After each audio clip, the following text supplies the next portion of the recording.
Fisem tal-Missier u tal-Iben u tal-Ispiritu Santu, il-grazzja ta' Siedna Ġesu Kristu l-imħabba ta' Alla u l-għaqda fl-Ispiritu Santu tkun ma'kom il-koll. Eżis skuti nisabu fit-tielet ħadd matul is-sena. Il-liturġija tal-kelma tal-lum tkellimna anzi id-dioċesi ta' Għawdex ukoll qed tagħmel enfasi fuq il-kelma tal-Alla. Kollox jitlaq mis-smieħ tal-kelma tal-Alla. Alla l-ewwel li kellimna kien permezz tal-Vanġelu, permezz tal-kelma ta' Alla.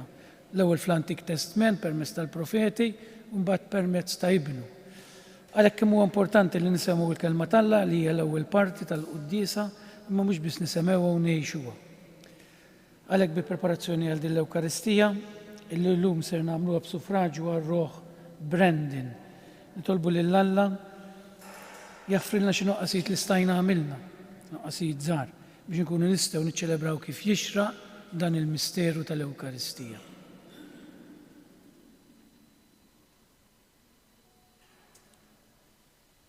Nistaqar l-Alla li jista' kollox u lilkom ħuti li jiena tnibt ħafna bil-ssieb, bil-kliem u bil-għamil u billi ħallejt dmirijieti ħtija tiegħi bl-akbar ħtija tiegħi. Għalhekk nitlob l-imqazza Marija dejjem Verġni, l-Anġli u l-Qaddisin kollha u lilkom ħuti biex titolbu għalija il-mulej Alla tagħna. Iħenna lina Alla li jista' kollox, jaħfrilna dnubietna u jwassalna l-ħajja ta' dejjem.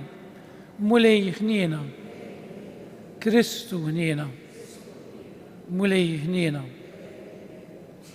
Glorja lill-Alla fil-għoli tas-smewiet u paċi fl-art lill-bnedmin ta' rieda tajba. Infaħruk, inberkuk, nadurawk, natuk ġie, irrodulek ħajr għal glorja kbira tiegħek. Mulej Alla, Sultan tas-sema, Alla Missier li tista' kollox. Mulej Iben waħdini Ġesu Kristu. Mulej Alla, ħarf talla bejn il-Missier. Int li tneħħi d-nubiet tad-dinja ħenna għalina. Int li tneħħi d-nubiet tad-dinja il-qatt tal-btana. Int li qiegħed fuq l-lemin tal-Missier ħenna għalina. Għaliex inti waħdek għaddejs, inti waħdek mulej, inti waħdek fl-ola Ġesu Kristu mal-Ispiritu Santu fil-glorja tal-Missier Alla. Nitolbu. U Alla ta' dejjem li tista' kollox mexxi l-għamil tagħna skont ir-rieda tiegħek biex fisem ibnek l-Għażiż inkattru l-emejjel tajba tagħna. Dan kollu nitolbulek permezz ta' ibnek Ġesu Kristu Siedna li għallhom jekk jgħix u jsaltan fl-imkien mal-Ispiritu Santu għal dejjem ta' dejjem.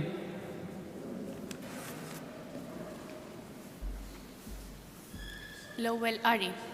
Fil-Galilija tal-Ġnus il-poplu ra dawl kbir. Qari mill-ktieb tal-Profeta Iżajija. Alla bħalma qabel fl-modi kien mela blaj bl-art ta' Zebulun u l-art ta' Naftali, hekk issa fl-aħħar isebbaħ it-triq tal-baħar li lem il-Ġordan, il-Galilija tal-Ġnus. Il-poplu li kien miexi fid-dlam ra dawl kbir. In-nies li joqogħdu fart id-dlam dawl idda fuqhom. Int kattart il-ġens, kabbart lena, huma ferħu quddiemek bħalma jifirħu fi żmien il-ħsad, bħalma jifirħu fi qsim il-priża. Għax il-madmat li kien itaqlu u l-ħatar ta' fuq spallejh u l-bastun tal-orogżin int kissirthom bħal fjum Midjan. Il-kelma tal-mulej, roddu ħar lill-Alla. Salm risponsorjali, ngħidu flimkien il-mulej id-dawlu s-salvazzjoni tiegħi. Ngħidu flimkien il-mulej id-dawlu s-salvazzjoni tiegħi.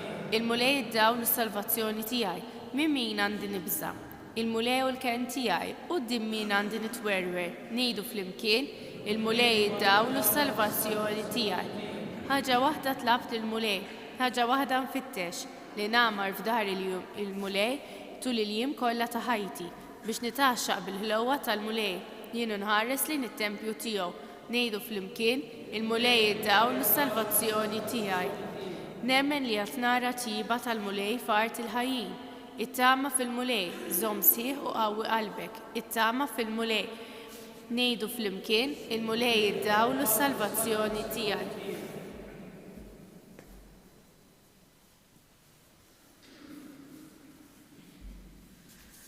Qari mill-ewwel ittra ta' San Pawl Apostolu Korintin.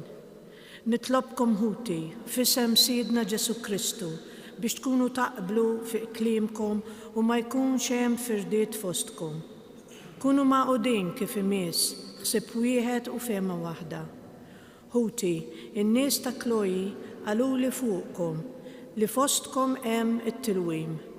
Irrid ngħid jien li kull wieħed minnkom qiegħed jgħid jiena ta' Pawlu u jiena ta' Apollu u jiena ta' Kefa u jiena ta' Kristu.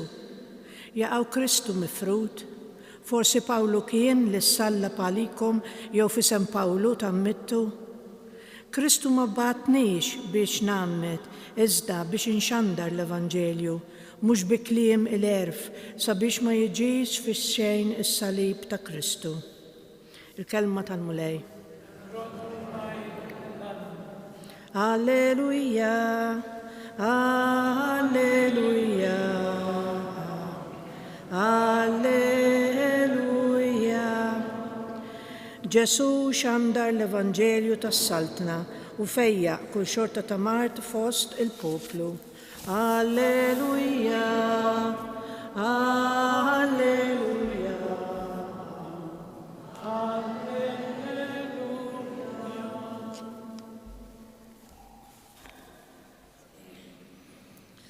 Il-mulej ma'kom qari mill-Evanġelju skont San Mattew. Meta Ġesu sama li kienu arrestaw lil Ġwanni, warrab lejn il-Galileja. Telaq minn Nazzaret u mar joqgħod Kafarnawm, qrib il-baħar fl-inħawi ta' Zebulon u Naftali, biex hekk iseħħ dak li kien ingħad permezz tal-profeta Eżajja meta qal art ta' Zebulon u art ta' Naftali, it-triq tal-baħar, art li lemm il-Ġordan, Galileja tal-ġnus. Il-poplu kien qiegħed fid-dlam, rada u l-kbir. Dawk li kienu fart u del l-imwiet id-dadaw għalihom. Minn dak iż-żmien Ġesu beda jxandur jgħid indmu għax is-saltna ta' smewiet waslet. Il-kelma tal-mulej.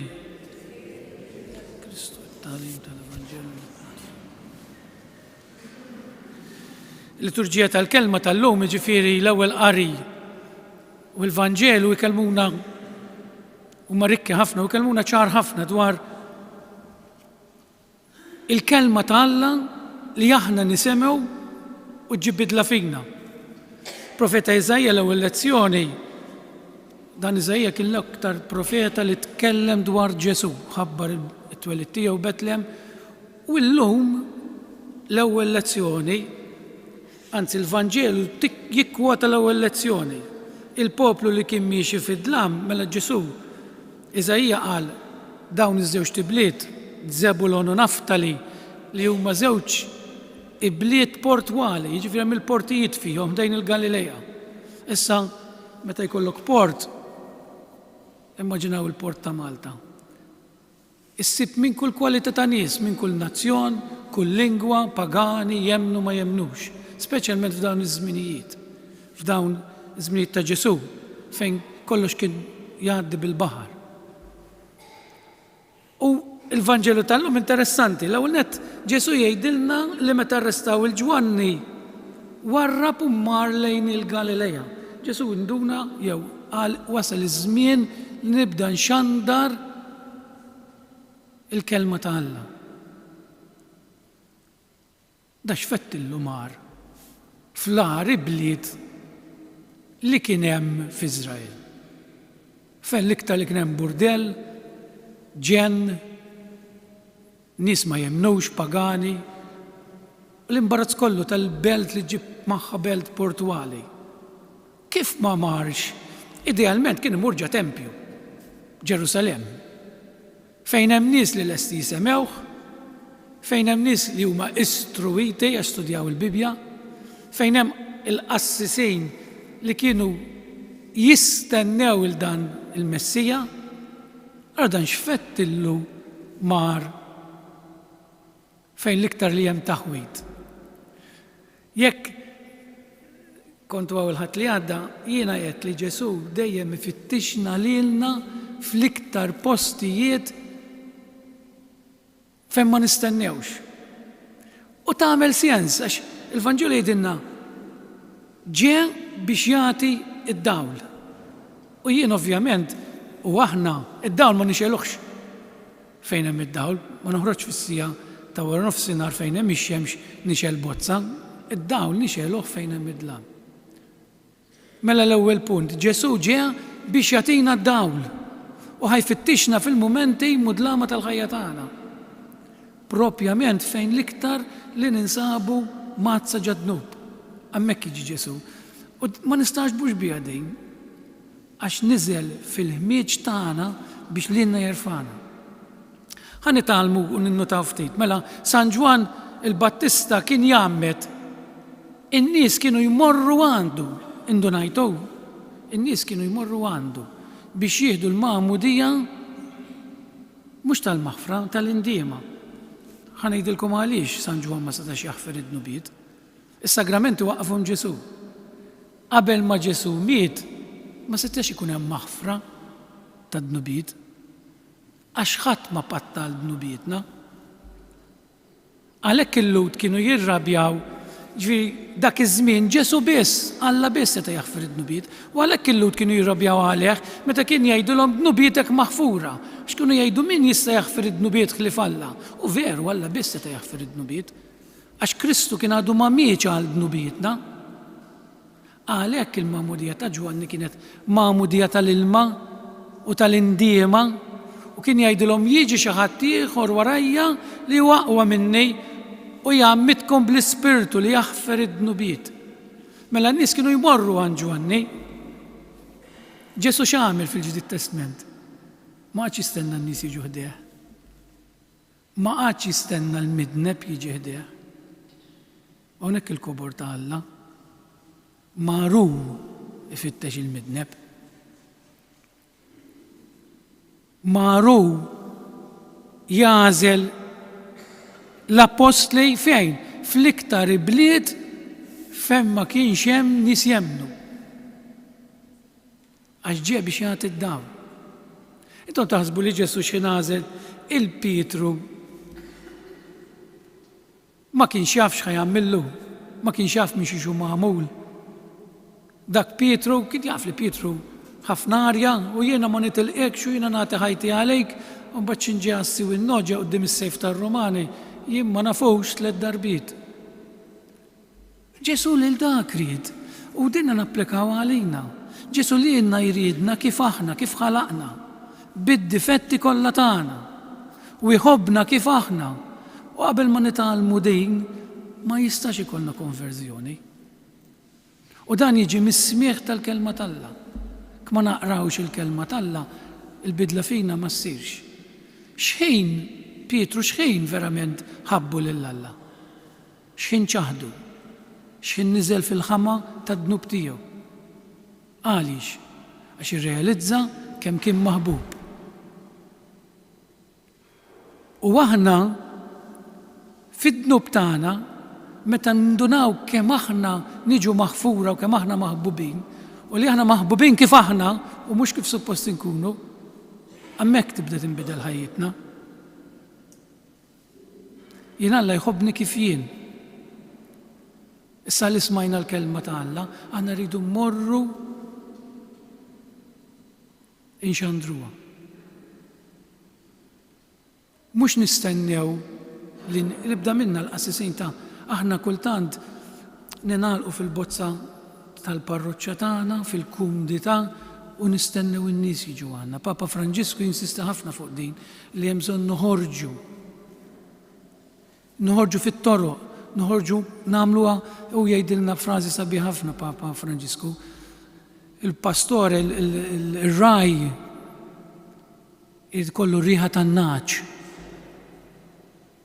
Anki jekk xi ftit tintem, imma kma niċċabsux, kma ninżlux bħal għamel Kristu, infittxu aħna l-midinbin.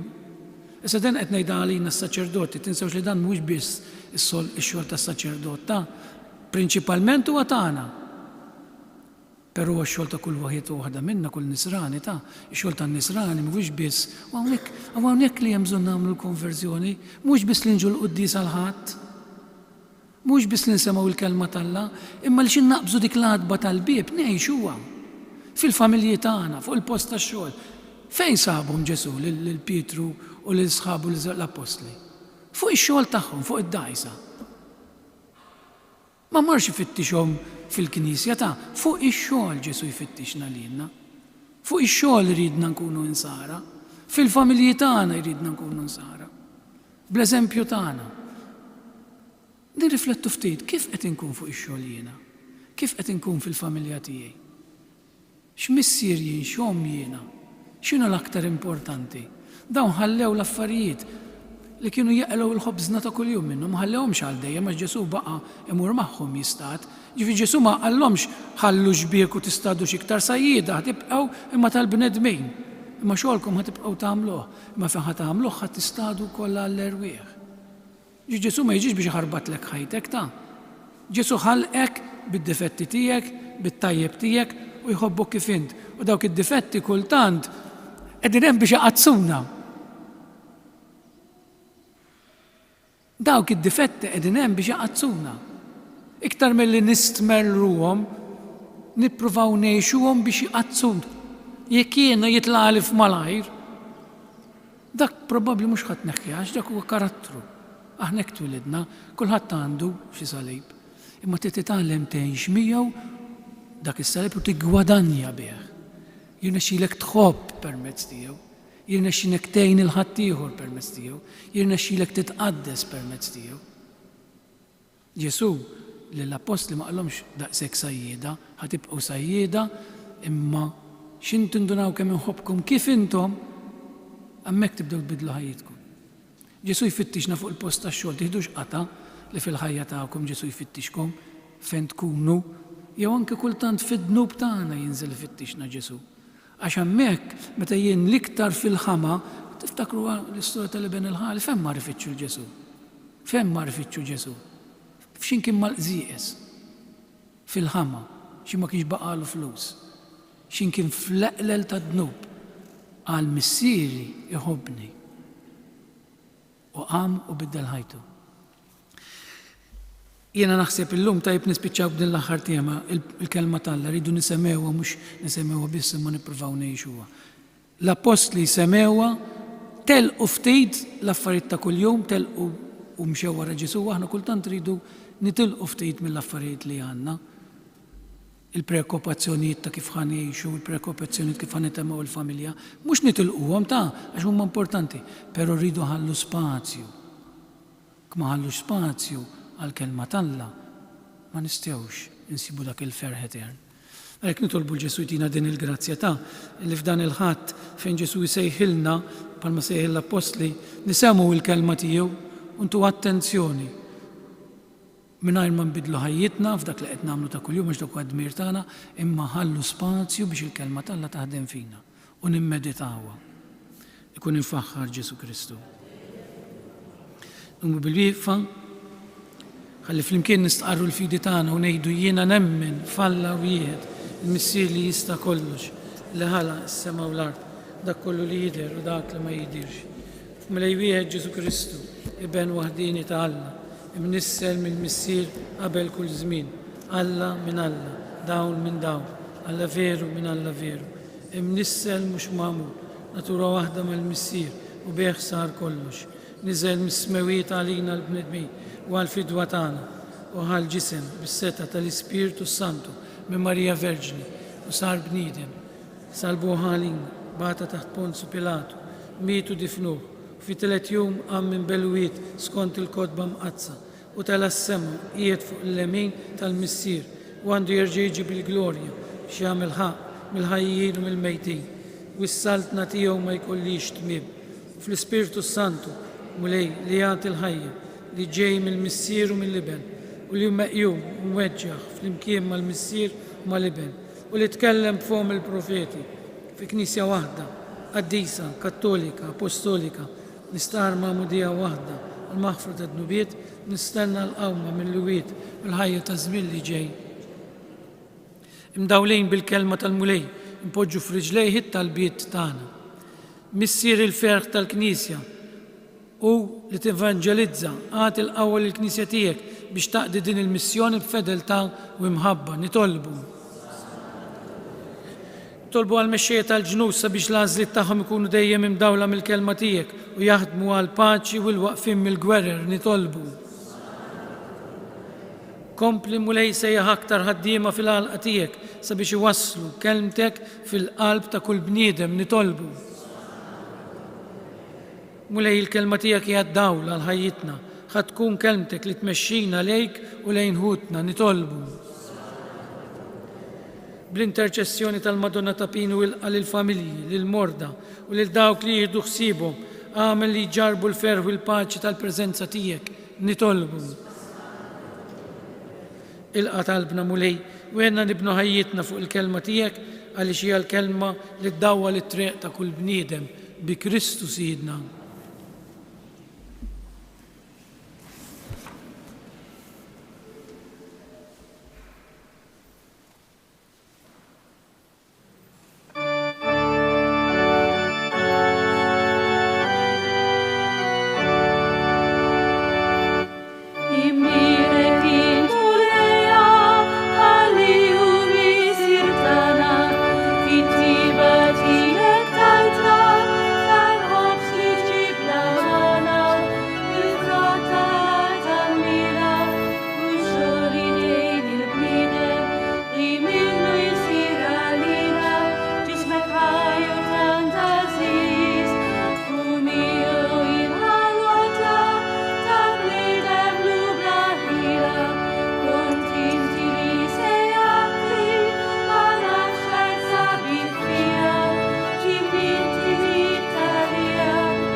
Itolbu ħuti biex is-sakrifiċċju tiegħi u tagħkom ikun joġob lil Alla l-Missier li jista' kollox.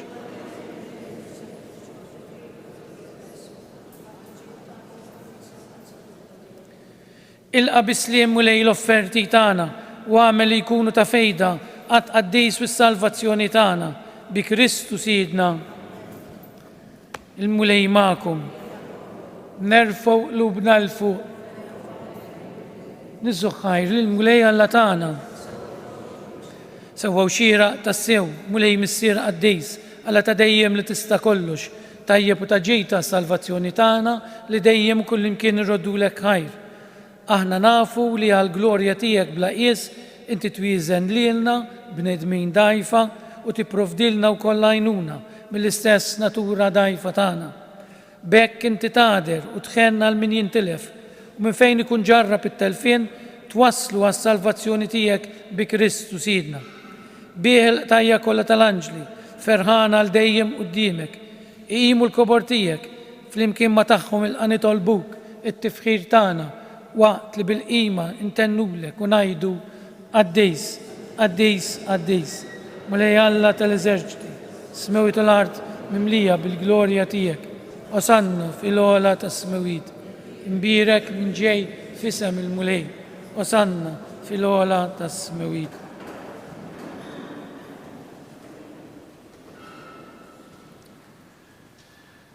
Għaddejs tassew int mulej, inti lajn ta' kull dusija.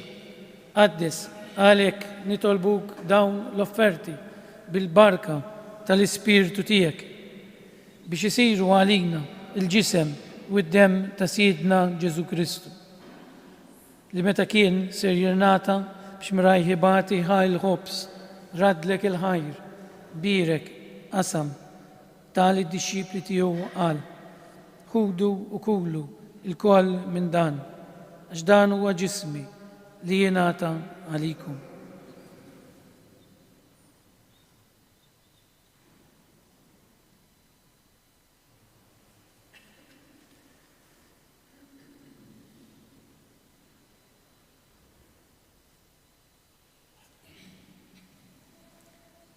Ekku kol wara l-ikla għal-kalċi reġarat il-ħajr tali d-disċipli tiegħu u qal: ħudu u xorbu minnu l-koll, għax dan huwa l-kalċi ta' demmi tal-patt il-ġdid li jibqa' għal dejjem, id-demm li jxerret għalikom u għall-bnedmin kollha għal maħfra ta' dnubiet. Għamlu dan b'tifkira tiegħi.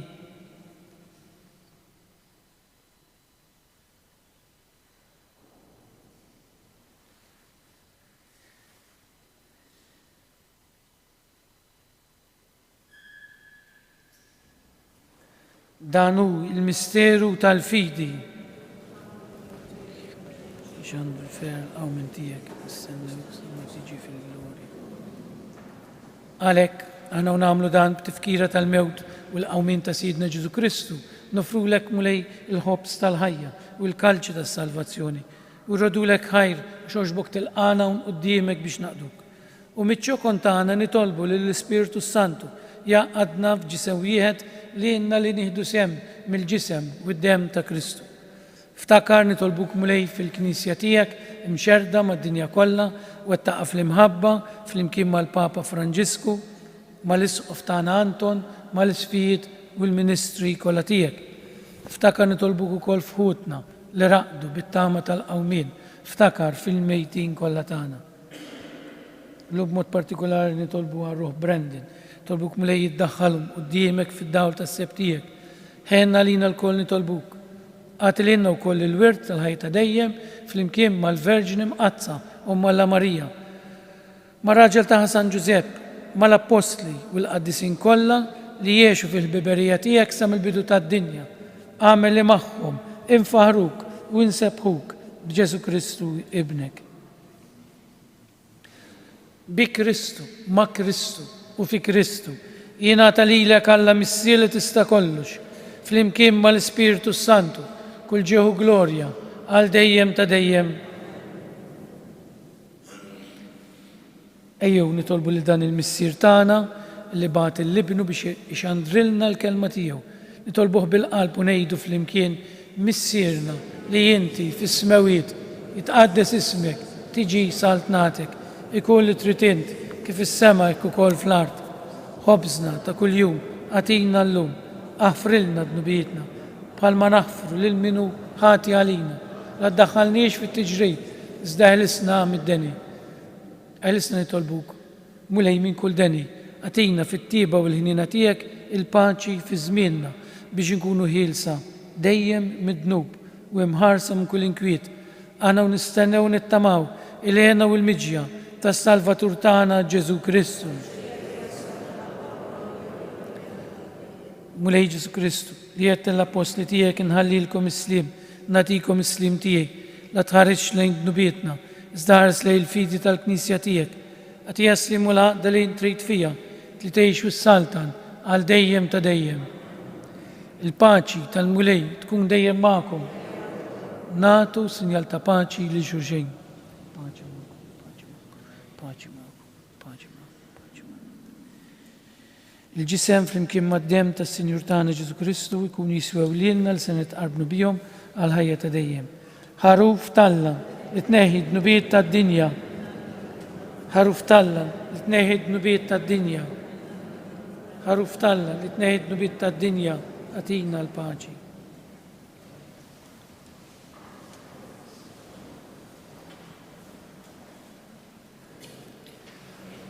Dan huwa l-ħaruf talla. Dan huwa dak li neħi d-nubiet tad-dinja. Ħenjin dawk li huma mistiedna għal din l-ikla tal-ħaruf.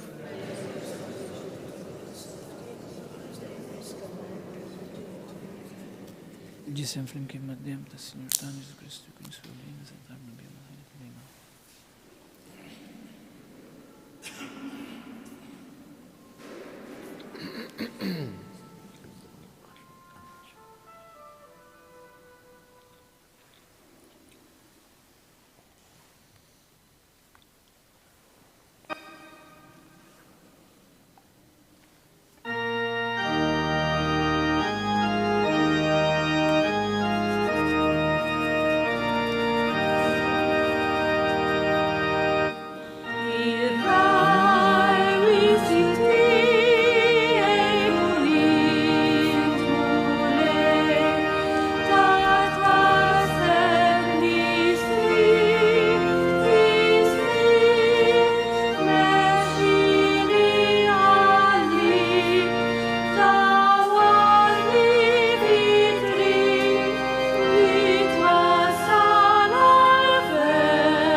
Nirringrazzjawk Ġesu li bqajt magħna fl-Ewkaristija, imma wkoll tibqa' magħna fil-kelma li ħallejtilna, fil-Vanġelu, fil-Bibja. Għatina l-grazzja li nisemgħu aktar ta' spiss biex ngħixuha dejjem aktar. Glorja lill-Missier lill-Iben u lill-Ispiritu Santu. Nitolbu.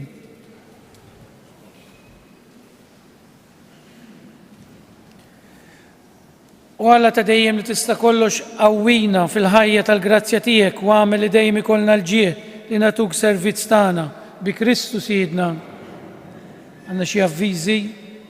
Lezzjo Divina, nfakrukom li l-lejla fis-6 f'dan is-santwarju ssir il-Lezzjo Divina, mument ta' riflessjoni u talb dwar il-kelma ta' Alla. Laqa ta' formazzjoni Marjana f'din is-sena dedikata lill-kelma ta' Alla ser inkomplu bil-laqat ta' tagħlim dwar il-Verġni Marija. Hemm ħadd daqs Marija ma jista' jenna ngħixu l-kelma ta' Alla. Il-laqa ser tkun nhar l-erba' 24 ta' Jannar fis-sala tas-Santwarju fis-6:30 ta' filgħaxija. Kulħadd huwa mistieden. Kunċert mill-Iskola Cantorum Jubilate. Nhar il-ġimgħa 29 ta' Jannar ser ikun hawn kunċert ta' mużika sakra f'dan is-Santwarju tal-Madonna ta' Pino fis-7:30 ta' filgħaxija. Ser jittella mis-solisti ta' Skola Cantorum Jubilate huwa parti mill-Gozo Arts Weekend li qed ifakkar lill-artist Giuseppe Briffa li tiegħu għandna diversi pitturi fil-mużew tagħna li ser ikunu esposti għal pubbliku. Dan l-avveniment qed jittella mill-għaqda ħbieb tal-Presepju ta' Għajnsilem b'kollaborazzjoni mal-Ministeru għal Awdix. Idħul huwa b'xejn u kulħadd huwa mistieden. L-aħħar avviż għotja tad-dem. Neħeġġukom biex kull minnu f'saħħtu nhar it-tlieta 24 ta' Jannar imur jagħti d-dem li huwa tant bżonjuż bejn is-sieta u nofsinhar u l-5 ta' filgħaxija fil-Berġa tax-Xewkija. Tinsewx dejjem tieħdu l-karta tal-identità. Il-mulej magħkom. Berikkom Alla li jista' kollox, il-Missier, l-Iben u l-Ispiritu Santu. Morru fil-paċi ta' Kristu. Nawguralkom il-kumplament tal-ġurnata tajba.